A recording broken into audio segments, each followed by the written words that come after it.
Historias de mujeres que nos hablan de sus hombres. Eso ha sido lo que hemos estado haciendo en los últimos episodios de la teoría XY de por qué los hombres somos así.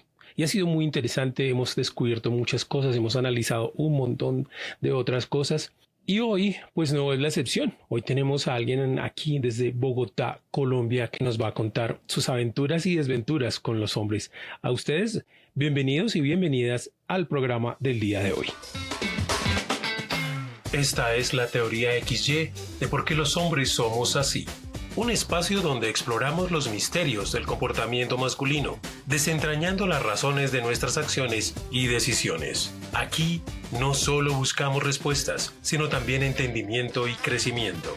Prepárate para un viaje lleno de sorpresas, porque descubrirás la teoría XY de por qué los hombres somos así. Bueno, le doy la bienvenida a Lucy. Lucy, ¿cómo estás? Muy bien, Will. Muy bien, ¿cómo estás tú? Pues fabuloso, porque esto de charlar con las mujeres es algo que yo siempre había querido hacer desde que escribí el libro de la teoría XY y he tenido la posibilidad de hablar con muchas, pero dentro del podcast, cuando se abrió la posibilidad y aceptaron la invitación, pues la verdad que ha sido fabuloso. Cuéntanos un poco de ti, a qué te dedicas, qué haces, de dónde eres. Yo nací en Valledupar, en el 91. Tengo 33 años, soy psicoterapeuta clínica, también soy coach de yoga y meditación, trabajo a nivel nacional e internacional, brindando servicios de psicología, primeros auxilios psicológicos, psicoterapia. Todo lo hago desde mi casa. Empecé en la pandemia y pues todo ha seguido ese curso hasta este momento. Así que muy feliz de estar acá. Quiero darte las gracias por esta invitación, que siempre me ha parecido como interesante que se abran espacios en los que las mujeres podamos hablar con los hombres, dialogar, filosofar, de pronto comprender un poquito las dinámicas sociales y todo eso que nos ha afectado de alguna manera para enfrentar nuestras relaciones interpersonales. De eso se trata. Explícanos un poquito, me quedó la duda de todo lo que dijiste que me pareció fabuloso.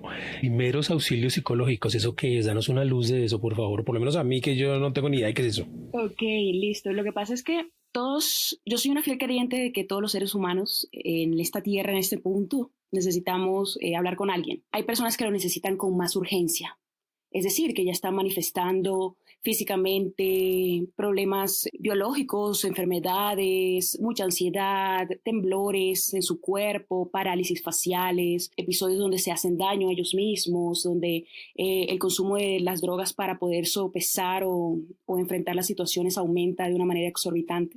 Entonces los primeros auxilios psicológicos son para este tipo de personas que se encuentran ya en un punto en el que ya no soportan más el estilo de vida que han estado llevando y que necesitan algo urgente, una palabra urgente, una escucha urgente, una recomendación, una herramienta para poder empezar a ver una luz dentro de pues, el túnel que están transitando. Es increíble eso. No lo había escuchado, pero obviamente que ya cuando lo mencionas, dice uno, eso debe existir. Sí. Es necesario en este momento de nuestra historia, más que antes. Bueno, ahora sí, entremos en materia. ¿Estás en una relación? ¿Estuviste en una relación? ¿Te casaste? ¿Eres soltera? Cuéntanos cómo ha sido tu vida sentimental. Bueno, yo no me he casado. Mi última relación se terminó el año pasado, en septiembre. He estado sola desde ese momento, soltera, sin salir con nadie, sin tener dates, solamente dedicada a trabajar, a estudiar, a mí, a hacer mis hobbies. Fui una mujer que salía de una relación para entrar en otra durante mucho tiempo. Luego estudiar psicología, pues entendí por qué ese patrón de conducta, qué significa. Entonces ahora, pues después de mi última relación en la cual yo pues hubiese deseado durar más tiempo, estar ahí, compartir más cosas, pues no se dio. Tomé la decisión de, bueno, si esta relación termina, pues entonces es porque yo debo estar sola, debo pasar tiempo conmigo, debo aprender muchas cosas y también decantar los aprendizajes que he tenido en las relaciones previas para poder hacer las cosas diferentes, ¿verdad? Es una buena medida. Pero cuéntanos por qué se acabó esa relación, que estabas entusiasmada, pero algo pasó. ¿Qué fue lo que pasó? Bueno, lo que pasó fue que esa relación era muy chévere, era una relación chévere, estaba con un hombre que es muy compatible conmigo en diversas cosas, como la forma en que vemos al hombre, la cosmovisión de la vida, de pronto ambos amantes de la naturaleza, amantes de los viajes, amantes de hablar, filosofar sobre el ser humano, sobre el crecimiento personal, sobre la conciencia, la sabiduría. Pero lo que pasó fue que, te lo voy a resumir, o sea, yo vengo de unos años en los que me he propuesto 10 años de aprendizaje. Es decir, yo desde que empezó la pandemia, yo dije, bueno, en estos años que vienen, del 2020 en adelante hasta el 2030, yo termino mi carrera y yo me voy a dedicar a seguir aprendiendo. Yo no me voy a enfocar en montar negocios, ni en ser famosa, ni en hacer cosas que las otras personas ahorita mismo quieren hacer, cuando quieren como de pronto impactar el mundo, ¿cierto? Yo ahorita voy a aprender, dije yo. Entonces, termino mi carrera y yo voy a especializarme y me voy a certificar en yoga y voy a ir a conocer chamanes y indígenas y todos los saberes que pueda en estos 10 años. Llega un punto en el que yo quiero escribir un libro o dejar algún producto o algún servicio aquí en la humanidad, pues sea algo que sea completo, consciente, que sea muy auténtico y que me refleje a mí estos años de experiencia, ¿cierto? Entonces, en mi cuarto año, que fue el año pasado, yo crecí mucho, yo empecé a crecer mucho económicamente, o sea, de una manera sin yo buscarlo, como quien dice, estoy haciendo las cosas con amor y estoy aprendiendo, disminuyo enseguida los niveles de estrés y empiezo a hacer cosas más auténticas y me empieza a llover trabajo. Entonces empiezo yo a ganar mucho dinero y eso empezó a crear entre nosotros una brecha, porque él llegó a un punto en el que no se alegraba por mi triunfo, sino que me decía, ay, solamente es más dinero, en vez de decirme, uy, qué maravilla, te felicito, estoy orgulloso de ti. No, eso no lo pude recibir yo de él y yo no lo podía creer. Fue muy duro para mí. ¿Y entonces quién decidió terminar? Él lo decidió porque él empezó como a crear discusiones absurdas. Imagínate que un día yo me fui a Villa de Leyva con mi hermana a un glamping y allá el dueño del glamping pues se hizo nuestro amigo. Incluso mi hermana realizó, ella también es psicoterapeuta, realizó un retiro allá, ellos se hicieron muy cercanos a nosotros y resulta que el dueño del glamping es un ufólogo que ha escrito libros sobre ufología, sobre los extraterrestres, los aliens y a mí todo, como te digo, a mí todos los temas me llaman la atención. Y resulta que mi ex tenía como mucha afinidad con esos temas y él me hablaba de eso mucho, pero yo siento que siempre he sido en ese tema muy amateur o muy ignorante también, como hay gente que sabe mucho de eso, pero yo no soy de esas personas. Entonces yo lo escuchaba a él y me parecía interesante escucharlo. Y cuando yo conozco a este señor, yo digo, wow, esto le puede gustar a él, entonces voy a escuchar a este señor para yo compartir cosas con él. Y cuando yo le comparto a él que conozco a esta persona, él se molesta conmigo. Porque me dice, claro, a esa persona sí le vas a creer y con ella sí vas a hablar de esas cosas y conmigo no. Y yo, pero ¿cómo así? No entiendo de dónde viene tu molestia. Si lo hice, me llamó la atención como para acercarme más a ti, ¿verdad? Y de pronto poder hablar más del tema, pero él no lo vio así. Y de ahí todo se fue para la porra. De ahí en adelante fueron conversaciones incómodas en las que él me decía que yo me iba a aburrir de él porque yo estaba en un punto muy alto y él no. Eso. El año pasado tenías 32 y él ¿cuántos años tenía? Bueno, sí tenían en el año pasado. Él tiene 38. En ese momento tenía 38. Ay, Dios mío, damas. Es que santo cielo. En fin. Y antes de esa relación, ¿cuántas otras relaciones habías tenido serias? Yo tenía, digámoslo serias. Sí, pues de ser novios, ¿no? Como de tener un pacto. Yo he tenido con esta relación, con esta del año pasado, he tenido 3 relaciones serias. Entonces antes de él había tenido 2 relaciones. Bueno, ¿y la primera cuántos años tenía cuando empezó la primera relación? La primera yo empecé a tener, fue tarde, mi primer novio lo tuve a los 21 años. Ok. ¿Y qué pasó con él? Con él, ay no, con él la que la embarró fui yo. Él era un hombre, cuéntanos un poco. Él es un hombre increíble, un hombre maravilloso, un hombre sencillo, un hombre que ama a su familia. Y nosotros éramos muy felices, pero resulta que yo tenía 21 años y yo había dejado de lado la carrera que había empezado a estudiar porque yo empecé en la Nacional a estudiar terapia ocupacional y yo me retiré de la Nacional por cosas personales y empiezo a trabajar y ahí lo conozco a él. Y cuando yo empiezo a salir, tenemos nuestra relación y todo eso, yo lo que quería era estudiar, o sea, yo quería empezar psicología como diera lugar, yo quería empezar ya, me sentía como quedada, como que había perdido un tiempo, bueno, todo lo de las crisis que le tiene uno en los 20. Y entonces él lo que quería era que viviéramos juntos, que tuviéramos hijos y todo, y yo, no, ¿cómo así? Sí, yo todavía no estoy pensando en eso, yo te amo, pero ¿Cuántos años tenía él en esa época? él en ese momento era mayor, él en ese momento creo que tenía 26 años, yo tenía 21 y él 26. Entonces, pero él tampoco tenía una carrera ni nada, o sea, ¿cómo así que dijo usted? No, yo cuando lo vi, él tan entusiasmado con esas cosas, yo dije, no, yo a este hombre no le voy a hacer daño, yo voy a seguir mi camino y que él si él quiere conseguir una mujer para tener una familia que la busque en otra parte, o sea, yo no le voy a hacer perder su tiempo. Y yo le dije que lo mejor era terminar y terminamos la relación. Fue una, no sé, fue una ruptura muy tranquila, muy pacífica, siempre con respeto y él siempre respetó mi decisión. Nunca me buscó. Sí, pero no creo que la hayas embarrado, porque dices que la embarraste. Así, no, yo pensé que había sido algo más complicado. Yo lo digo porque me llamó su mamá, me llamó su papá, como que todo el mundo estaba como, ¿qué estás haciendo? ¿Por qué estás haciendo esto? Entonces fue como eso, ¿no? Sentir que de pronto le estaba rompiendo el corazón a alguien que me amaba como yo a él. A estas alturas de tu vida, hubieras podido, o tú lo analizas el pasado, y no te dices, hubiéramos podido negociar que mucho más adelante hubiéramos podido lograr eso, porque igual él estaba bastante joven, tenía todavía muchas cosas que hacer, tú estabas en el auge de comerte el mundo y hacer un montón de cosas, entonces la comunicación no hubiera ayudado a cimentar la relación para que en el futuro tuvieran los dos lo que los dos querían. ¿No lo piensas ahora o definitivamente no había manera?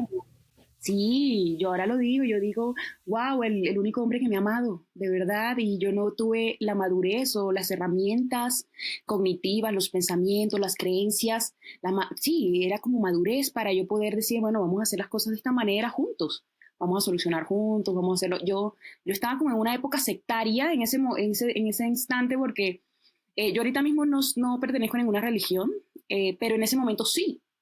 En ese momento me gustaba el cristianismo, pues yo soy fiel creyente de Jesús, pero lo aprendí a vivir de una manera diferente. Y en ese momento iba a iglesias y cosas, y me decían cosas, y yo como que seguía la corriente.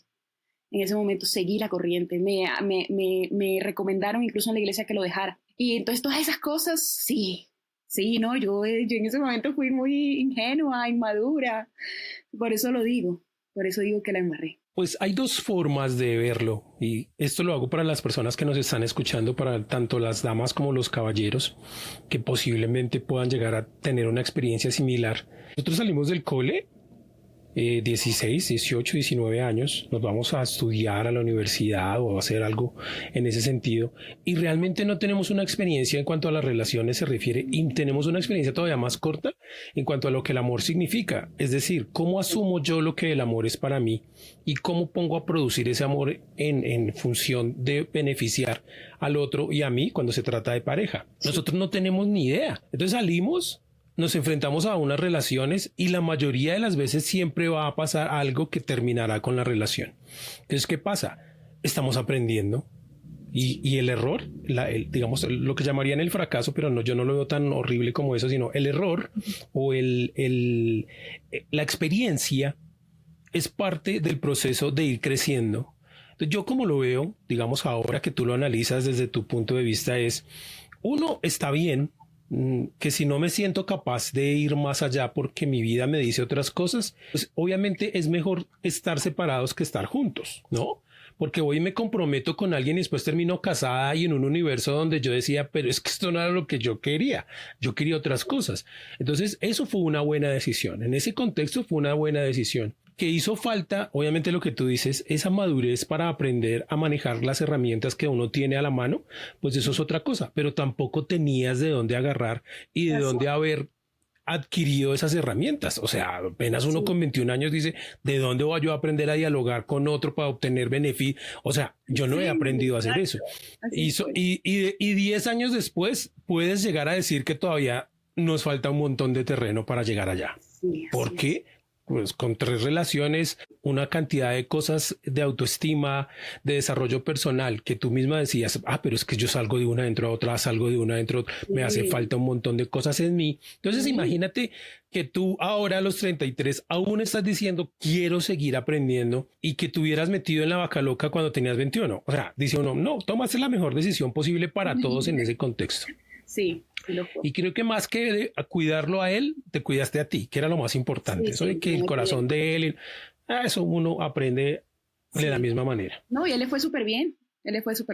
después. No, eso lo veremos en 20 años. 20 años después de, tranquila, eso todavía no se termina. Esa historia es más larga. Bueno, y el siguiente, la segunda relación después de esta historia. La segunda relación formal fue con un ex compañero del colegio. Nosotros nos volvimos a hablar cuando yo empecé a estudiar psicología. Estaba viviendo en Bogotá y nos volvimos a hablar y él estaba viviendo en Bucaramanga estudiando Derecho. Y empezamos a conectar por chat, empezamos a conectar, a hablar y hablar y hablar durante horas, hasta que, bueno, nos hicimos novios. Yo viajaba a Bucaramanga siempre. Él nunca viajaba a Bogotá, yo siempre viajaba a Bucaramanga. Y teníamos tiempo juntos, pasábamos, así estuvimos como 2 años y medio más o menos, hasta que yo me fui a vivir a Valledupar porque, bueno, yo tenía un contrato con una empresa y eso era lo que me permitía pagarme mis estudios y ese contrato se acabó, entonces no pude seguir pagando mis estudios, era en una universidad privada y en ese punto abrieron psicología en la Universidad Pública del Cesar y me fui para allá, yo dije, no, nada, me voy a ganar una beca ya y voy a ir por eso y voy a estudiar mi psicología rápido en Valledupar y vuelvo a Bogotá y busco trabajo y no pasa nada. Yo decidí como dar un paso como de pronto al costado o tomar una dirección diferente a la que tenía para poder surgir. Eso hizo que como su familia vivía en Valledupar, pues cada vez que iba a Valledupar, pues nos veíamos. Entonces yo iba a Bucaramanga, le iba a Valledupar y así era más fácil vernos.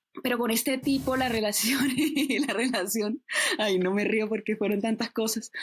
¿Qué pasó con él? Él era muy autoritario.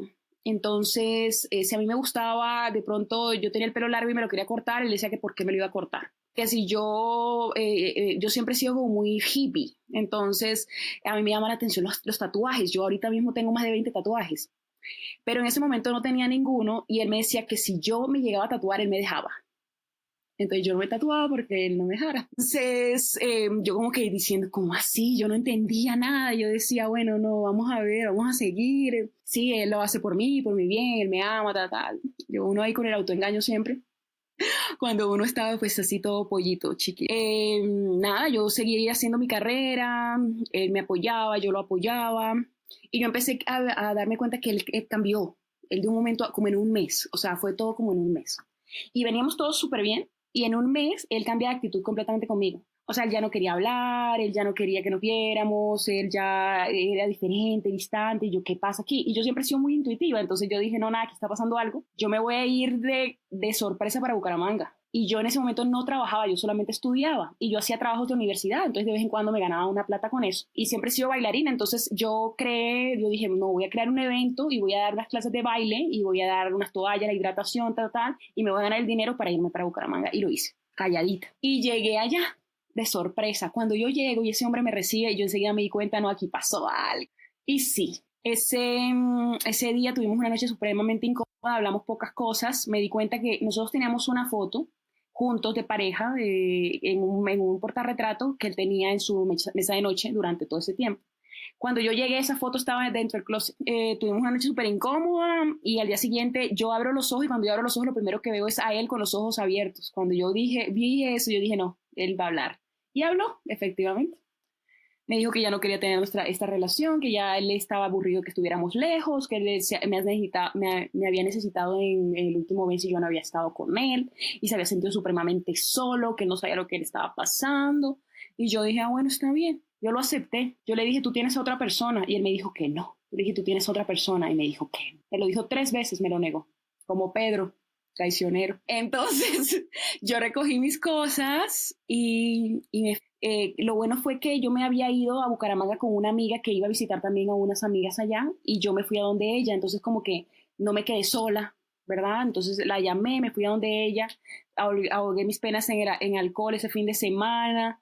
Y mi mamá lo llamó, ¿no? Eso fue una cosa impresionante, todo lo que... Al mes de haber terminado me di cuenta que él ya estaba con alguien, que la había acompañado a su graduación de psicología, porque la señora muchacha era psicóloga también, y que la había acompañado a su graduación de psicología el mes antes de que yo hubiese ido allá. O sea, todo ese mes que yo lo noté raro, él ya estaba con ella. Y no me lo dijo. Entonces no, yo con ese hombre no volví a hablar más nunca, ni siquiera lo volví a ver en ninguna red social. Yo voy a Valledupar y yo nunca me encuentro con él. O sea, es una cosa que fue como la vida, no, ya ustedes no se van a volver a ver. Fue así. ¿Qué te parece? Es mejor cortar por lo sano. Pues Las historias de las mujeres siempre nos enseñan muchísimas cosas. Desde, en tu caso, la primera historia, pues ese proceso en el que todavía no estamos listos para afrontar grandes compromisos con otras personas porque estamos aprendiendo a tener los compromisos con nosotros y eso todavía falta tiempo. Pero las otras dos relaciones sí nos hablan un poco de cómo los hombres somos tan dañados. Yo le digo que somos dañados por naturaleza, eso lo he dicho siempre. Esa es mi experiencia, estamos dañados por naturaleza y hay cierta clase de cosas que no afrontamos de la mejor forma, ¿sí? A veces, obviamente tenemos la culpa, no podemos decir que no somos responsables de las decisiones que tomamos. De alguna manera, a veces es más grande que nosotros mismos, pero eso no nos excusa para nada de lo que estamos haciendo, porque ya la tercera relación es un hombre inseguro, es un hombre que no ha hecho su trabajo con él mismo y que no puede, o sea, no poder festejar el éxito de tu pareja implica muchas cosas, o sea, y porque si uno lo vista, o sea, si uno lo mira desde el punto de vista al revés, o sea, uno de hombre con éxito y que tu pareja no te felicite, pues uno dice, no entiendo, entonces es igual al revés, es exactamente igual, pero nosotros los hombres tenemos tantos vacíos, tantos problemas en ese contexto de la seguridad que cuando nuestra pareja comienza a tener más éxito, no hablemos solamente del dinero, sino más éxito, más renombre, a ser más observada y todo, automáticamente se salta algo que nosotros no sabemos manejar. Es supremamente complicado eso. El mito del hombre proveedor, el macho alfa proveedor, pesa muchísimo y es muy duro. Y así uno diga que no, en el momento en el que pasa es cuando se conoce la verdad. Ahora estás aquí a tus 33 años en este proceso brillante de autodescubrimiento, de aprendizaje, de evolución. Has dicho, ya no más hombres por un rato, llevas un año más o menos sin pareja. ¿Y cómo piensas tú que va a ser tu futuro en cuanto a las relaciones se refiere, a los hombres específicamente hablando? Yo he cambiado mucho la forma en la que veo el amor. Antes veía el amor estilo Disney, estaba en una ilusión, una fantasía de lo que tenían que llegar a llenarme, ¿verdad? Y a darme. Y lo que yo también tenía que entregar y sacrificar para que la otra persona se quedara y estuviera conmigo. Ahora sé que el amor es un estado de conciencia en el que uno se basta a sí mismo, en el que uno está completo, no necesita medias naranjas, no necesita que le vengan a solucionar la vida, ni tampoco que se hagan cargo de uno, ¿verdad? Entonces yo creo que lo que me espera a mí es tener una relación donde haya una persona en la que también se haya trabajado así como yo. Una persona que yo no tenga que ser su mamá, ni su terapeuta, ni su hermana mayor, ni su cuidadora, sino una persona independiente que se haga cargo de sus emociones, que se haga cargo también de su parte luminosa, oscura, un hombre que sea masculino, ¿verdad? Un hombre que sea masculino, pero no con ese peso de la masculinidad frágil donde tiene que sentir una presión constante por proveer y sustentar, sino que también pueda permitirse su propia vulnerabilidad y sepa que yo lo voy a sostener y lo voy a acompañar de la mano, teniendo una relación horizontal, ¿verdad? Donde los dos tengamos voz y voto, donde los dos podamos ir por lo nuestro, donde ninguno tenga que abandonar sus sueños por nadie. Creo que es eso, o sea, y creo que todo eso se construye, solamente necesitaría una persona que esté dispuesta a construirlo, ¿no? Una persona que quiera crecer, que quiera construir esas cosas, que quiera hablar, que quiera llorar, que quiera reírse de sí mismo, entonces, no sé, yo lo veo, lo veo lejano. Es que yo creo que muchas de las personas que nos están escuchando y de las mujeres que nos están escuchando dirán, pero es que ella dijo que no quería un cuento de hadas tipo Disney. Entonces, cuando lo pintas desde tu perspectiva de que has crecido, evolucionado, lo que has cambiado, la manera en que ahora ves tu vida, el amor y todo, dice uno, bien, esa parte está bien. Sí. Pero cuando empiezas a pintar al individuo con todas esas características, que es una lista un poco larga, la verdad, de características positivas, pues ya uno empieza como, no, ni el príncipe más azul jamás diseñado se parece a ese man. O sea, no hay posibilidad. No. Lo otro que yo... No es un príncipe. No. Lo que pasa es que como tú lo pintas, por eso le digo, pero es que no ha habido uno todavía que se parezca a eso que tú estás ahí. Y lo digo no solo en son de que se suene chistoso y todo, porque la verdad no es tan gracioso, porque desde la perspectiva de la teoría XY, de las cosas que hemos descubierto en este trajinar después de escribir el libro y de pasar por la crisis que pasé, Sí. esa frase de todos los hombres venimos dañados de fábrica, que hasta ahora ninguna ha podido refutarla, ninguna. O sea, por más que han querido decir una cosa y la otra, al final terminan diciendo, sí, es cierto, algo tenía este man que estaba dañado y el otro también algo tenía, o sea, está dañado de fábrica. El problema es que no sabemos cuál es el daño. Sí. Entonces el futuro al frente tuyo dice, pero venga, si ponemos en práctica esa teoría, que es una de las más duras del libro, pues todos los hombres no, o sea, no están en búsqueda de sí mismos, no están en la aventura de encontrar, de manejar su luz y su oscuridad. No son hombres que estén dispuestos a charlar o a encontrar o a compartir o a sentirse frágiles, a ser vulnerables, a crear equipo, bueno, en fin. ¿Por qué? Porque el daño es el que les impide eso, no nos impide eso realmente. ¿Ves? Entonces se vuelve un poco complicado estar en la, no sé si, yo nunca le he dicho que sea en la búsqueda porque las mujeres no tienen que buscar nada, eso no. Es distinto cuando ustedes encienden su imán, cuando ustedes encienden su luz, su potencia y atraen las cosas que realmente necesitan. En ese contexto, obviamente que vas a atraer hombres que tengan una capacidad de transformación muy grande, pero el problema con nosotros es que no tenemos la capacidad de comprender que podemos transformarnos. Nosotros creemos que estamos bien. Así seamos la embarrada más grande del universo, pero estamos convencidos que estamos bien. Y si conocemos a alguien brillante y fabuloso como tú, intelectualmente, físicamente, con lo del yoga, con lo de la actividad física, con la manera de ver al mundo, de crear aprendizaje, claro, eso va a ser súper atractivo. ¿Por qué? Porque es alguien que está es un explorador guerrero del universo. ¿Y a quién no le gustaría estar al lado de un explorador guerrero? El problema es cuando el macho alfa comienza a salir ahí. Y el macho alfa tiene las dos versiones, ¿no? Que es el que quiere liderar y el que quiere seguir. Entonces ahí ahí es donde se meten los problemas. Yo no digo que encontrar al hombre correcto sea imposible. No, es posible. Y es una de las premisas que más defiendo. Sí, es posible encontrar al hombre correcto, es posible, o sea, no estás mal. Eso que tú quieres está bien. Es más, nunca dejes de solicitar algo menos que eso, porque ahí es donde se activan tus protecciones para no entrar en malas relaciones, están en exactamente eso, en solicitar a ese hombre con esas características. El asunto es que cuando entras a veces en una relación, uno dice, ¿será que sí? ¿Será que no? Vamos a jugar la lotería. Y lo que yo les digo, no jueguen lotería con nosotros los hombres. No, ya yo lo hice, no lo hagan muchas veces. No, se trata de no jugar lotería, pero también el camino que hay que recorrer ahora es distinto, porque digamos, tú no lo has recorrido nunca. Un recorrido donde tú te pongas a ti primero frente a todo y el hombre que quiera entrar tiene que recorrer ese lugar, o sea, desde la puerta hasta donde tú estás, hay un terreno de pruebas muy duro para llegar a tu corazón, pero tú no lo has puesto a funcionar aún, ¿ves? O sea, para ti también va a ser cómo lo hago la primera vez con el hombre que sigue. Así es completamente nuevo. No tengo ni idea. Entonces, ahí es donde está el secreto. Que sea nuevo no significa que tenga que hacer todo por primera vez. Ahí es la diferencia. Porque los hombres son chéveres. Uno va a decir que no. Algo de interesante tenemos, pero, claro que sí. Pero no es tan, no es para aceptarlos porque solo son eso, porque eso no sé.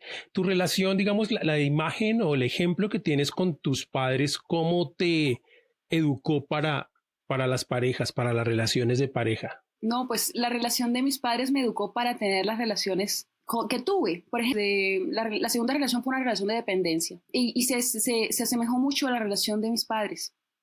Entonces yo venía de una programación en la que la mujer tenía que aceptar absolutamente todo para que el hombre estuviera ahí. La mujer tenía que estar pendiente de absolutamente todo. Yo crecí en un entorno de mujeres muy masculinas, de mujeres que resolvían, ¿verdad? Como dicen ahora, de mujeres que se hacían cargo de los hombres, de su alimentación, de sus carreras, de recomendarlos, de pagarles la carrera. Entonces, en mi familia somos muchas mujeres y somos pocos hombres, sí, así es. y son pocos hombres y la mayoría de hombres son hombres que no fueron exitosos profesionalmente, ni personas que pudiéramos ver como ejemplos a seguir, hombres, la mayoría alcohólicos, con problemas con las drogas, con problemas con la ley, y las mujeres eran las que tenían que solucionar. Entonces eso fue el ejemplo que yo y la programación con la que yo crecí. Sí, esa es una cultura, por un lado, lo que tú decías, ese poder, yo no le diría masculino, porque eso es quitarle poder a las mujeres. Es que ese poder femenino que tienen desde adentro de resolver, no dejarse caer, de ser extraordinarias, de ver las posibilidades donde alguien más no las ve, pero también tiene el problema del machismo, porque son mujeres muy poderosas a nivel femenino, pero terriblemente cultivadas en el machismo. Entonces, eso es un problema. Y lo que tú dices es cierto. Rama uno a la nueva generación, con eso se pasa por ósmosis. Sí. Es inevitable. ¿Y cómo saliste tú de ese círculo, entonces, de esa programación? ¿En qué momento dijiste, pues ya no más, esta programación no me sirve? Cuando yo terminé la relación, cuando se terminó la relación con la segunda pareja que tuve, el infiel, yo empecé a trabajar en mí. O sea, esa relación a mí me dio muy duro, ese final, porque yo siempre he sido una mujer. En estos días yo estaba escuchando un podcast sobre eso, y es que hay personas que vienen a preocuparse por la plata. O sea, hay personas que siempre tienen problemas de plata. Hay personas que siempre tienen problemas sobre, ay, ¿qué voy a hacer con mi vida? O sea, no saben cuál es mi propósito. Hay personas que tienen problemas familiares interminables, o hay personas que lidian con la enfermedad, ¿verdad?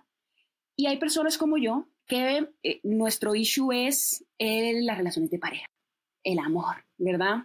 Entonces, yo siempre me he entregado completamente, sin miedo, a darla toda hasta el final, sin rendirme. Y cuando yo vi eso, yo dije, no, nada, aquí algo tiene que cambiar. ¿Cómo es posible que yo vaya a dejar de ser yo misma, que yo vaya a permitir que otra persona me diga cómo debo ser, cómo me debo peinar, si me hago un tatuaje o no? O sea, yo no puedo seguir así, eso es algo que mi mamá haría. Y yo no voy a seguir con esto. Entonces yo empecé a leer mucho, a leer más que el promedio que tenía yo alrededor, ¿no? Estaba estudiando psicología y la gente leía para estudiar, pero yo leía el doble, el triple. Ellos leían un autor, yo leía 3. Ellos hacían sus propios talleres o trabajos de la universidad, y yo hacía los míos y los de los demás. Entonces empecé a estudiar. Y la psicología empezó a sanar. Empecé a tomar terapia, empecé a hacer también un ciclo de terapias ancestrales, chamánicas. Entonces hice ayahuasca, hice rape, hice terapia con hongos. Yo hice de todo, Will, yo hice de todo. Y yo empecé a trabajar y a escribir. En este punto, tengo una maleta llena de diarios desde ese punto. O sea, eso fue como hace 7, 8 años que empezó mi proceso personal, y yo escribo todos los días de mi vida. Y yo escribo sobre todo, sobre mis emociones, yo escribo sobre mis pensamientos, yo interpreto mis sueños. Eso ha aflorado en mí muchos dones que me han ayudado mucho en la terapia. Entonces, por eso te digo, el crecimiento ha sido exponencial porque es reflejo de todo, ¿no? De mi conexión con el yoga, de mi conexión con lo espiritual, mi deseo de sanarme, mi deseo de también acompañar a las personas en su proceso de sanación personal. Entonces, nada, empecé a romper. Incluso hubo una toma de Yahé en la que yo vi a mi familia, tiene sus visiones, y yo vi a todas las mujeres de mi familia en celdas custodiadas por sus propios egos enormes. Entonces yo dije, claro, ese es mi ego. Y empecé a desenmascarar, a empezar a ver cosas. Mira, esto lo aprendí de tu mamá, esto lo aprendí de tu papá, esto es lo que resientes, esto es con lo que a esto te apegaste, a esa idea de que eras de cierta forma. Pero eso no es lo que tú eres. Claro, el proceso no termina nunca. Sí. Ese proceso es fabuloso por lo mismo, porque no hay una manera de decir he terminado. La muerte es la que se atraviesa en el proceso, pero antes de eso todo son posibilidades de seguir avanzando y descubriendo maravillas. O sea, eso no termina jamás. Y has tomado un camino muy bonito, muy difícil también, porque te lo voy a decir. Es una ventaja y es también muy difícil. Habrá muchos hombres que lleguen a tu vida y al ver todo ese potencial que tú has adquirido, toda esa emancipación que estás construyendo, es lo que yo lo llamo así, no solo la autosuficiencia ni la independencia, sino la emancipación, de que tu Sí. bienestar depende únicamente de ti, eso asusta mucho. A los hombres del común, así sean exitosos, así sean hombres que con un estudio, lo que uno se imagine, eso asusta, porque no estamos diseñados a manejar a un ser humano así en nuestras vidas. Realmente nos queda grande.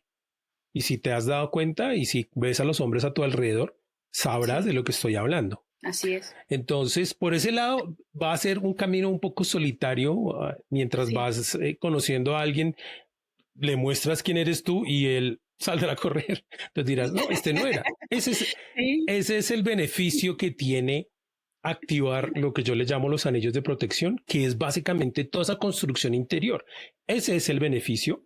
También es un tanto solitario en un principio, pero también los hombres que se acerquen a ti, va a suceder mucho de lo que explico y lo que he explicado siempre. Al principio, pues para uno va a ser como un reto, uy, veo, ella quién es, y va a querer conocerte más, va a querer saber más de ti, pero llegará el momento en el que el miedo lo invada, porque es inevitable, o sea, no habrá un hombre en tu vida que quiera tener una relación o acercarse a ti y conocerte que no se asuste.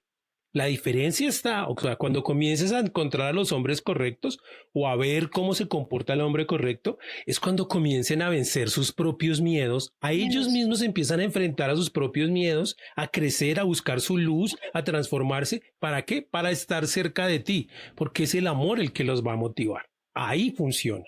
Y ahí yo lo vas a encontrar a ese hombre, pero porque primero estaba al otro lado, estaba vuelto nada, estaba enfermo, estaba dañado, y él mismo empezó a sanarse y a repararse. Para ti, ¿ves? Es distinto. Y tienes que ser muy firme y tienes que ser muy cruel, de cierta manera. O sea, no ceder en el hecho de negociar. Ay, pobrecito, le está dando duro. No le ayude. Él no necesita ayuda. No necesita que lo ayuden. Él puede solito, que es el problema de las mamás. Ay, venga, es que si cayó, levantémoslo. No, déjelo en el piso, que él se levante solo. Que es que está sangrando, no importa, déjelo que se levante y se limpie. Y que él aprenda a sanarse a sí mismo, también a pedir ayuda de la mejor manera, o sea, ser vulnerable para poder confiar en el otro y decir, necesito ayuda, no puedo hacer esto solo. Eso también es lindo, eso también es bonito. Pero no le hagan todo, señoras. Por favor, las mamás, no le hagan todo al chino. Sí, porque es que conozco señoras de muchachos de 19 años que no tienden ni media cobija en la casa. Sí. Y si él llega en la casa y dice, no, es que tengo una novia y tengo 3 novias y tengo 4 novias, entonces la mamá, ay, fabuloso, es que mi hijo es un galán. No, señora, eso está mal. Por allá no es. Y fíjate la cosa, la va embarrando. Porque mire, si han escuchado los programas, han escuchado historias, muchas historias. Mira, aquí tenemos 3 historias. Digamos que el primer hombre era un buen partido, pero también estaba desfasado. O sea, tengo 26, tú tienes 21 y ya quiero hijos y todo. O sea, también estaba con la mente en el lado equivocado del universo. O sea, no, así no era. Había que lograr muchas cosas y yo tengo que ver a la mujer que tengo al lado, decir, ella tiene alas, que tengo que verla volar. Y si me deja compartir eso, pues más bacano. Pero no ahí de una vez venga hijos y matrimonio y no, cambie el destino, no. Entonces tampoco era como, no creas ahí que la embarraste tanto, tampoco. Sí. Entonces, señoras, por favor, dense cuenta de que estas historias que hemos estado escuchando de estos hombres que han fallado por sus inseguridades y sus daños, han pasado por sus manos, han sido sus hijos y ustedes los pueden querer mucho, pero es que mucho del daño que les han hecho empezó con ustedes, señoras mamás. Y yo sé que les disgusta a muchas que yo se los diga, pero es la verdad. O sea, es en serio. Así y bueno, en ese contexto, ¿qué imagen, digamos, hablando de tu papá como tal, qué imagen tienes de tu papá? ¿Qué fue lo positivo de tu papá y qué fue lo no tan positivo de tu papá? Mi papá es un hombre increíble. Mi papá es un hombre determinado, disciplinado. Él es el stunt doble de riesgo con mayor edad en Colombia. Ha grabado más de 20 producciones a nivel nacional e internacional. Okay. Y ha trabajado con Will Smith, con John Cena. Él es increíble, o sea, es un hombre aficionado de todas las filosofías orientales, el karate, el kung fu, ama a Bruce Lee, es un hombre que escribe, que dibuja, es un artista. Y bueno, me enseñó eso, el manejo del tiempo, me enseñó el manejo del tiempo, me enseñó que el cuerpo es vital, que la longevidad se consigue llevando unos hábitos específicos, masticando bien, hidratándose, llevando una rutina en la que se puede hacer una meditación, el trabajo físico, personal. Entonces eso me inspiró mucho, eso me inspira mucho todos los días. Él no se rinde, él sigue adelante, él escribió un libro y se llama hacia los 100 años porque él quiere vivir 100 años. Entonces, él es un hombre brillante y bueno, como todo hombre brillante tiene su locura, ¿no? Entonces, Sí, él ha eso no sido está un de más. hombre, sí, él ha sido un hombre que ha sido supremamente egoísta. Entonces, no digo que sea mal ser egoísta, yo estoy aprendiendo a hacerlo, pero ha sido a costa de perder su relación con sus hijas, su relación con su esposa, y pues le ha costado bastante. Lo que pasa es que, hablando un poco de las palabras, a veces no sabemos conceptualizar exactamente la palabra que estamos usando y a veces usamos las palabras muy abiertamente, muy someramente y eso se pierde un poco en nuestro interior. Es como esa ósmosis de que le dije, todos los hombres son iguales. Sí, pero no dentro de la misma cosa son iguales. Ahí es donde está el asunto, Sí, por es decir verdad. algo. Hay mucha gente que usa la palabra, es que él no me habló porque él es tan orgulloso. Vuelvo y les digo, el orgullo no es eso. El orgullo es algo positivo. Lo que usted está hablando es de soberbia. Y aquí cuando tú hablas del egoísmo, de que él fue egoísta, ahí no es exactamente la palabra correcta de lo que uno tendría que utilizar, porque está más enfocada esas acciones que hacen que yo elija una cosa y no pueda crear alternativas para poder maniobrarlo todo de la mejor manera. Se llama soberbia. Vuelve y Okay. juega. Entonces, esto que tú llamas aquí egoísmo, es el pensamiento de yo soy lo más importante y punto.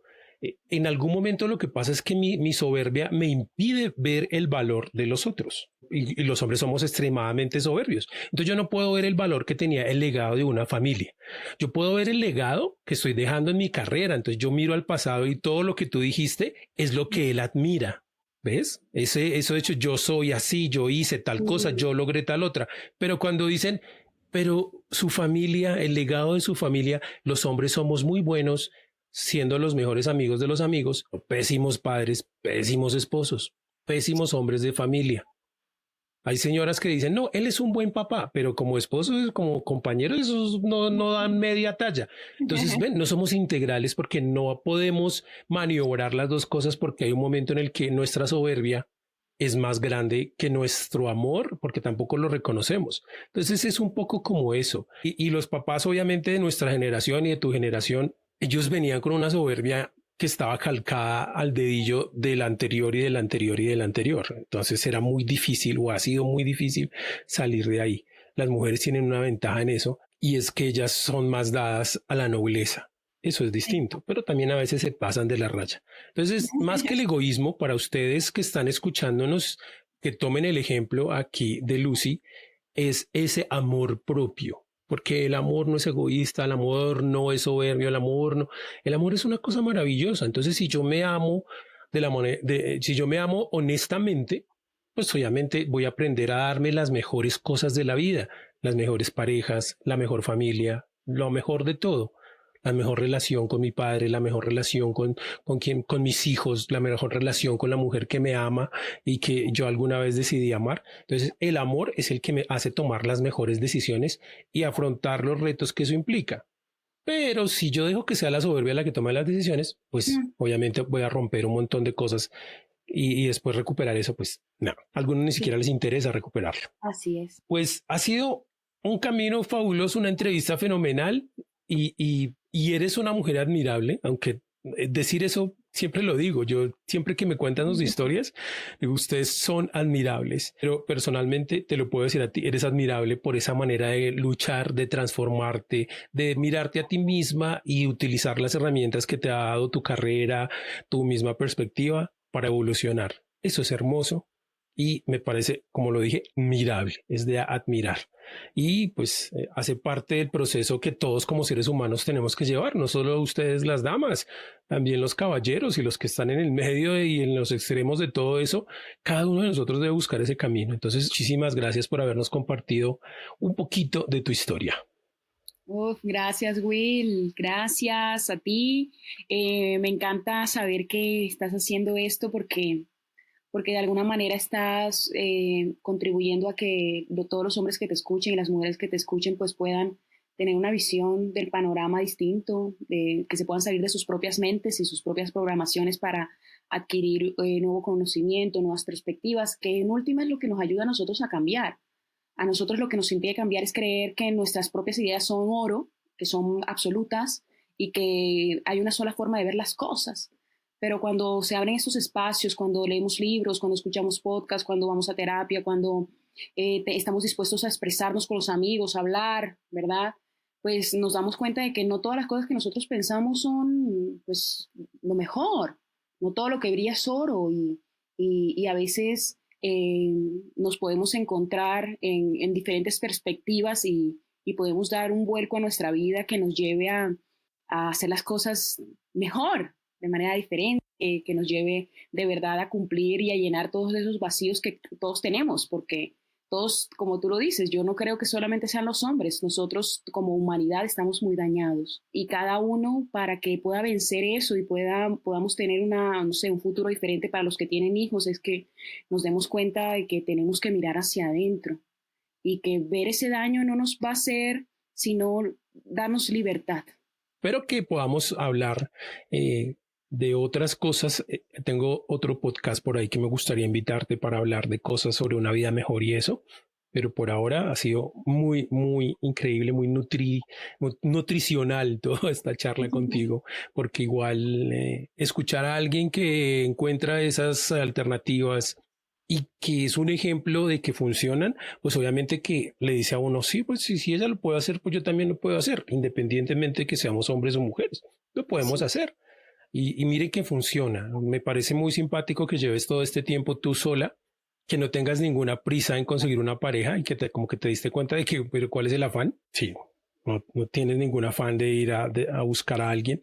Entonces eso es muy bonito. Así que pues a ustedes que nos han escuchado el día de hoy, espero que les hayan gustado esas historias y más que gustarles, que hayan tomado lo más importante y lo hayan sumado a su experiencia para comenzar a producir o a trabajar con eso. Si tienen inquietudes, si tienen preguntas y quieren saber un poco más, pueden escribirnos a nuestras redes sociales. La Teoría XY, Wilson Sarria Escritor en Facebook está. La Teoría XY en YouTube, en el canal de YouTube. La Teoría XY aquí en el podcast donde lo estés escuchando. Puedes darle seguir, puedes darle me gusta.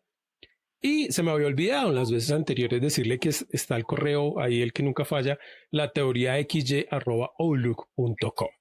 Porque es que a veces cambiamos de página web, de hosting, entonces decidí dejar uno que sea más eterno para que no haya ese problema. Entonces la teoría xy@outlook.com.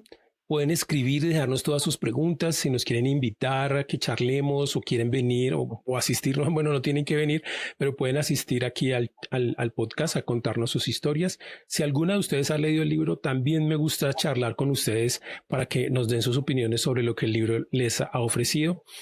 Y pues muchísimas gracias. Ha sido todo un placer. Lucy, me despido de ti. Te deseo lo mejor.